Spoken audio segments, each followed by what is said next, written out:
has issued a severe thunderstorm warning for southern Alamance County, southern Orange County, southeastern Guilford County until 10:15 p.m.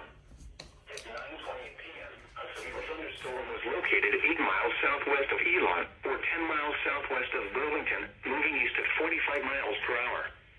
Hazard, 60 miles per hour wind gusts. Source, radar indicated. Impact, expects damage to roofs, siding, and trees.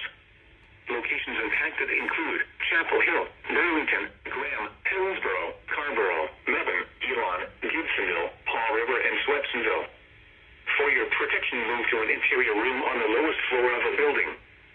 Straight line winds can blow down trees, power lines, and damage mobile homes and other buildings.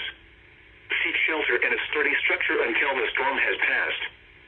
Stay away from windows as flying debris generated by damaging winds can be deadly.